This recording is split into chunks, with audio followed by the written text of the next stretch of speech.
بهذا تم إدراجها على جدول الأعمال الشعبية. استندت الحركة الكردية بقيادة حزب الأعمال الكردية بسبب التعريف بهذا اللقب. من حيث الجواب يفضل أن يتم تعريف هذا الحق على أنه دفاع مشروع أو دفاع عن الأعداء ضمن صفوف العدو، وهذا يحتاج إلى الجبلية نحو المدن حيث ينظمون أنفاسهم في هذه الأماكن، يستجمعون القوة ويوازنونها حيثما تضرب العدو، فإنها تنهي وجوده في هذه الأماكن وتثبت هيمنتها في هذه الأماكن. وبمرور الوقت مع زيادة هذه العمليات التي حتى تصل إلى المركز المدن في الأماكن التي تحوي على مستعمرات العدو، فإنها تقوم بهجمات شديدة عليها. كینانا برکل از مامستای دبستان ما شخوا ام تبلی و پرورده بونه پرورده یا لأکادمیا شهید شیلان لسرناو شهید افریم اوجلان ام 22 اندام تبلی پرورده بونه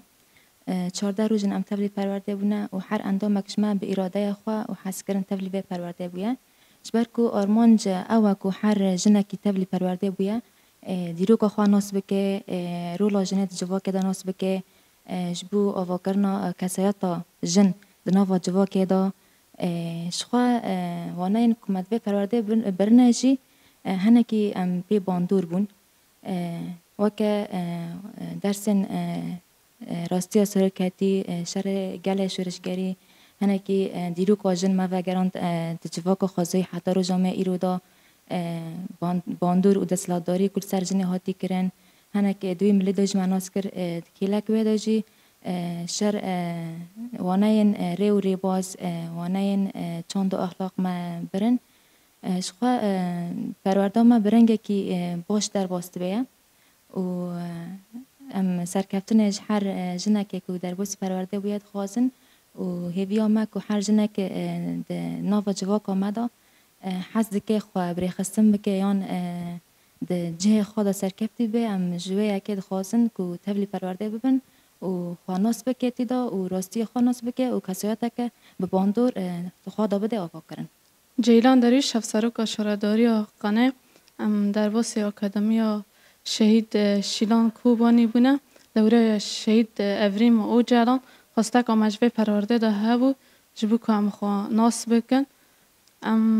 درس چند اخلاق دبن راستیا ریبرتی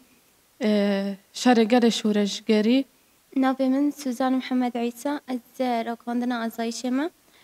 ذاتا امهیرو 14 رو نلوی ترکینه 22 جنن ذاتا ایکو حوال ام تبله پرورده بینه یعنی مرحله اول تیب تهب رادی و ذاتا ام وی ترکی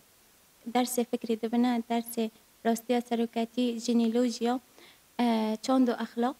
ذاتا نه بس تنگی ام درس دبنه ام تلفزيون جد بينا و ام برتقال دخونن و ذاتا عن جد يعني ما تبي پرورده دا ما برخودي و ام سرکفتن